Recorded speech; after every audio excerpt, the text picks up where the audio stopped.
स्वामी, विनती दुखिया भक्त की सुन लो, भुवन भास्कर जगत के स्वामी।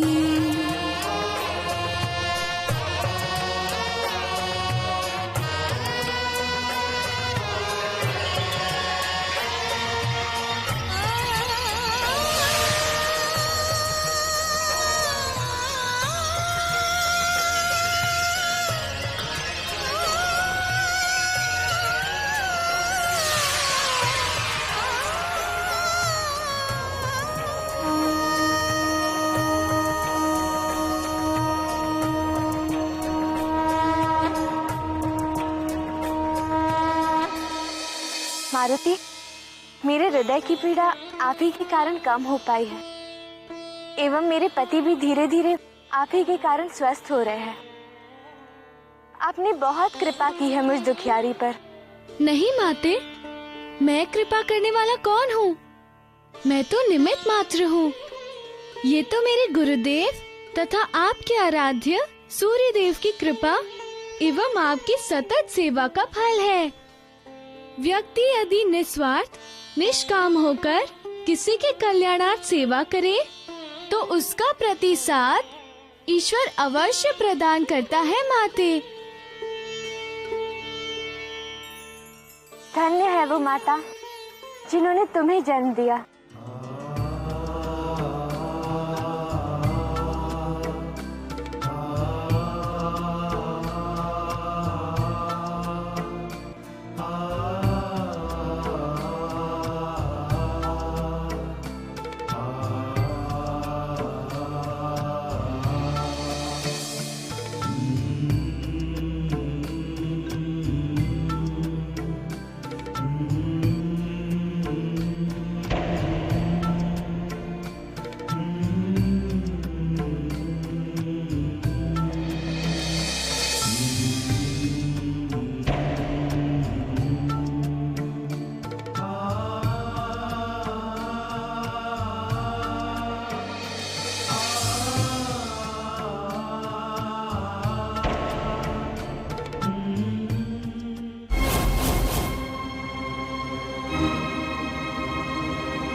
बंद करो ये स्वांग।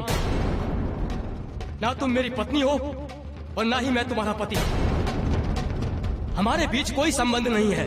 निकल जाओ मेरे घर से अभी, इसी क्षण।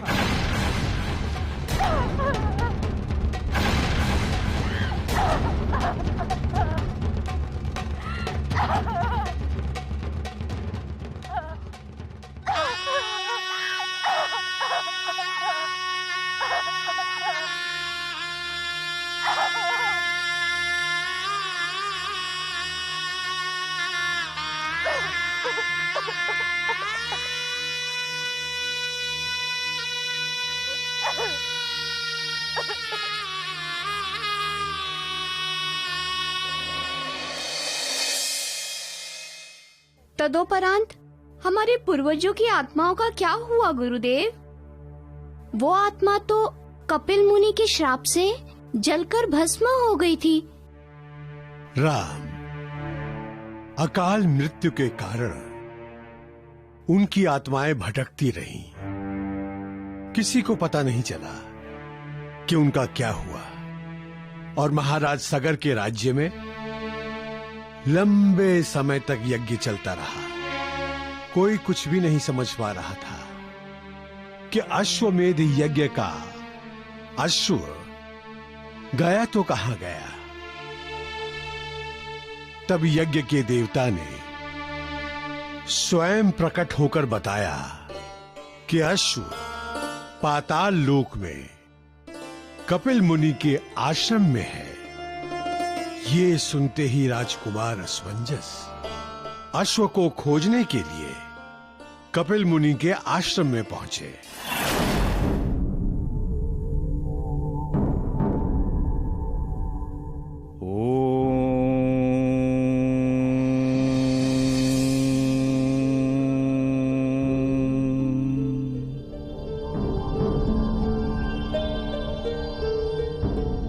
अश्व तो दिख गया, परंतु मेरे अनुज कहाँ हैं? वो नहीं दिख रहे हैं।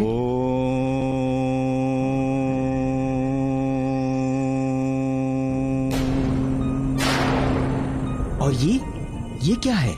इतने विशाल क्षेत्र में फैली राखों की ढेर।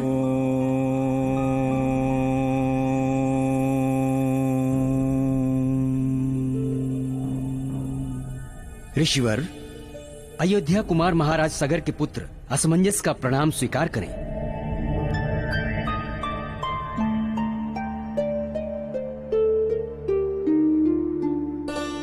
आइए राजकुमार, हमारे आश्रम में आपका स्वागत है। कहिए, कैसे आना हुआ? मैं आपकी क्या सेवा कर सकता हूं? ऋषिवर, मेरे पिता ने अश्वमेध यज्ञ का अनुष्ठान किया है, जिसका अश्व लेकर मेरे 60,000 भ्राता निकले थे। उन्हीं के विषय में जानने आया हूं। अश्व तो वहां आपके आश्रम में बंधा दिख रहा है, परंतु मेरे भ्राता कहीं दिखाई नहीं दे रहे हैं। क्या आप बता सकेंगे कि मेरे भ्राता कहां हैं? ये राख की ढेरिया देख रहे हो? ये तुम्हारे भाइयों की हैं।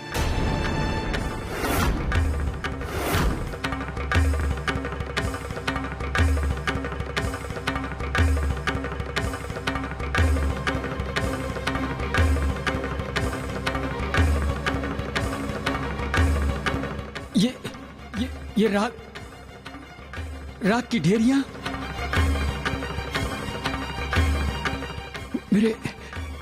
मेरे भाइयों की। हाँ, मैंने इन्हें अपनी योग शक्ति से भस्म कर दिया।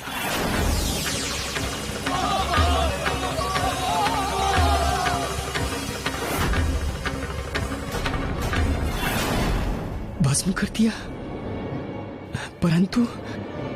परंतु किस अपराध के कारण ऋषिवर? अत्यंत उद्दंडी और अभिमानी थे ये। इन्होंने मेरा अपमान किया था, घोर अपमान। मुझ पर अश्व चोरी का लांछन लगाया था। तो पाखंडी तूने चुराया है हमारे अश्वमेध यज्ञ का अश्व। इस जैसे नीच को सरल मृत्यु दंड देना मृत्यु का अपमान होगा।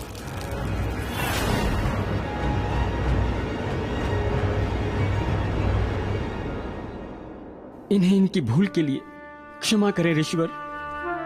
इनकी ओर से मैं आपसे क्षमा मांगता हूं।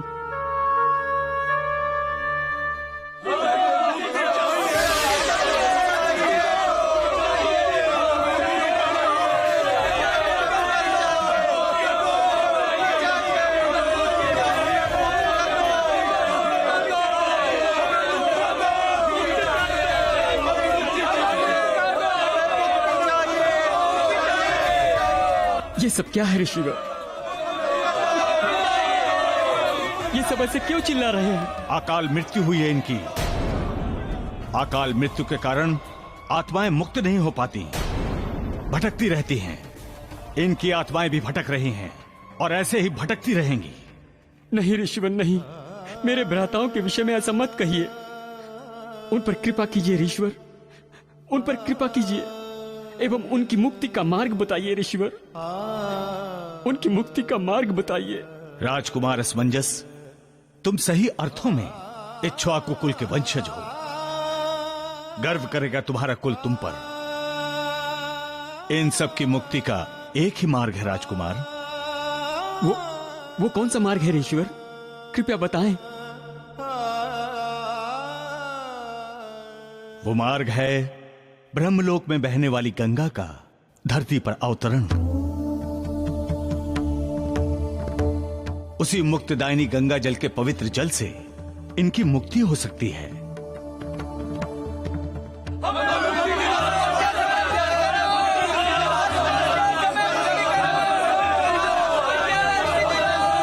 आभार ऋषिवर। अब मुझे इस अश्व को ले जाने की आज्ञा दे। कल्याण हो।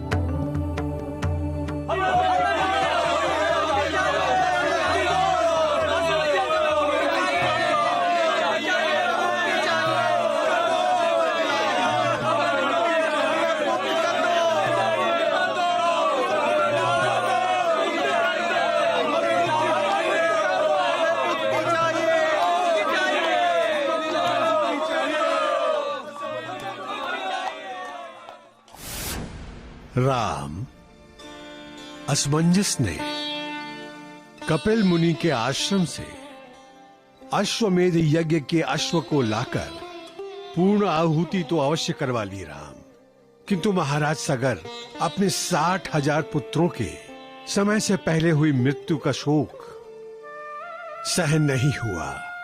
अंततः वो मृत्यु को प्राप्त हो गए। एवं तभी समस्त परिदृश्यों को देखते हुए राजकुमार असमंजस ने गंगा मैया को धरती पर अवतरित करने के लिए उनकी कठिन आराधना आरंभ की।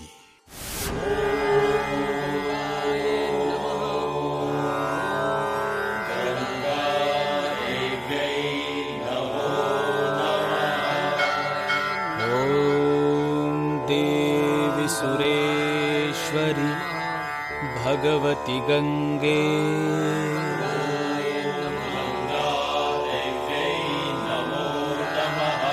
त्रिभुवन तारिणी तरल तरंगे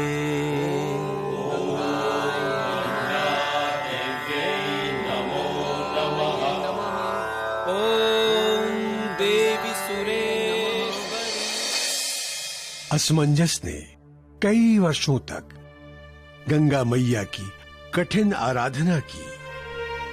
आराधना करते करते उनका जीवन समाप्त हो गया। तदोपरांत उनके पुत्र अंशुमन ने गंगा मैया का आवाहन किया। ओम देवी सुरेश्वरी भगवती गंगे त्रिभुवन तारिणी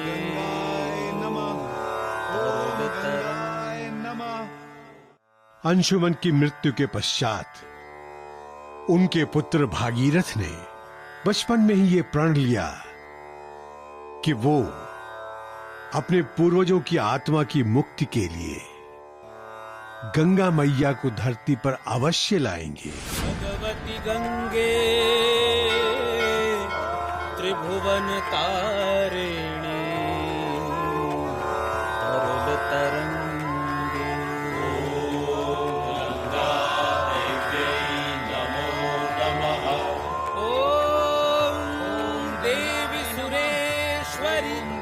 भगवती गंगे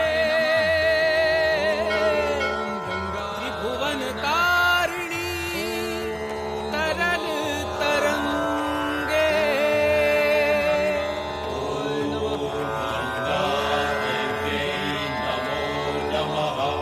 ओम गंगा देव्यै नमो नमः।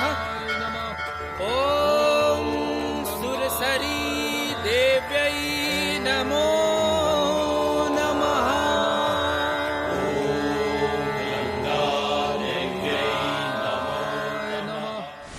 अंततः भागीरथ की तपस्या सफल हुई और गंगा मैया ने उन्हें साक्षात दर्शन दिए।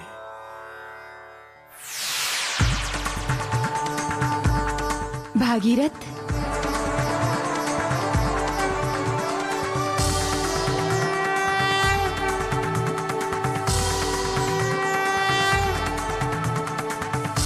प्रणाम माते।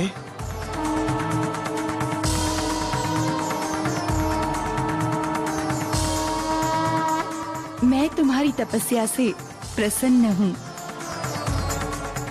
बोलो, क्या चाहते हो? क्या मनोरथ है?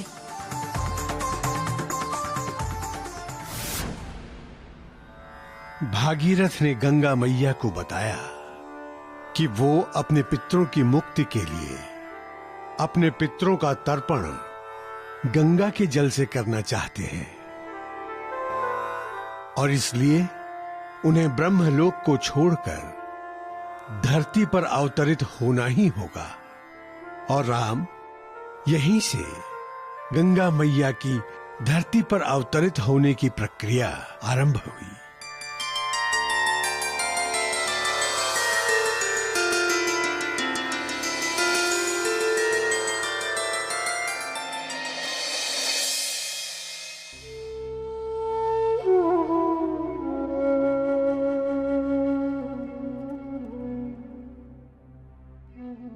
माता रक्षिता,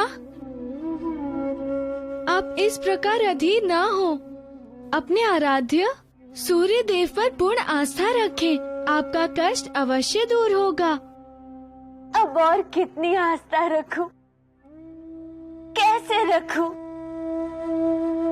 अब और धीरज नहीं धरा जाता मारुति। अब और तिरस्कार नहीं सहा जाता। बस कुछ समय और माता रक्षिता। मन की पीड़ा हरने की शक्ति सहानुभूति के कोरे शब्दों में नहीं होती मारुति। जिस वेदना की आग में मैं जल रही हूँ उसे केवल मैं जानती हूँ। श्राप की अग्नि की असहाय जलन को मैं समझती हूँ, परंतु इसके अतिरिक्त मेरे पास और कोई मार्ग नहीं है। मैं समझती हूँ क्योंकि श्राप से मुक्ति कठिन है, वो भी पिता के श्राप से। मुझे तो जीवन भर इस पीड़ा को सहना है। अतएव अब आप मुझे मेरी स्थिति पर छोड़ दीजिए। आपका बहुत आभार कि आप मुझ निर्बल का बल बने, मेरी सहायता की। अटल को घटित होने दीजिए मारुति, अटल को घटित होने दीजिए।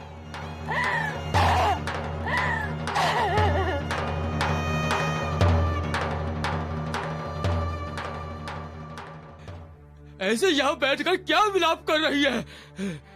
मानो घर में किसी की मृत्यु हो गई हो। जाओ यहाँ से, जहाँ से तुम आई हो। कहीं अधिक घाव तो नहीं आया?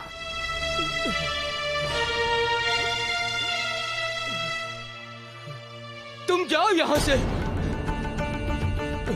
मुझे इस स्त्री से बात करनी है। जी कहिए स्वामी।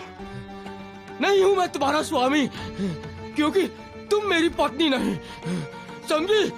ऐसा मत कहिए, मत कहिए ऐसा। क्यों ना कहूँ ऐसा? तुम क्या समझती हो कि तुम्हारी इस छलावा पूर्ण सेवा से मोहित होके मैं तुम्हें अपनी पत्नी स्वीकार कर लूंगा?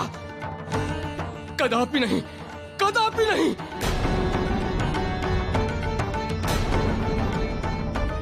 तुम अपनी मंशा बताओ, तुम्हें क्या चाहिए? इस कंगाल से तुम्हें क्या चाहिए? आपके चरणों में स्थान चाहिए, पतिव्रता कहलाने का सौभाग्य चाहिए। इसके अलावा मुझे आपसे और कुछ नहीं चाहिए। वो स्थान तुम्हें नहीं मिल सकता, क्योंकि वो स्थान किसी और को दे चुका हूं मैं। वो स्थान तुम्हें नहीं मिल सकता, क्योंकि वो स्थान किसी और को दे चुका हूं मैं।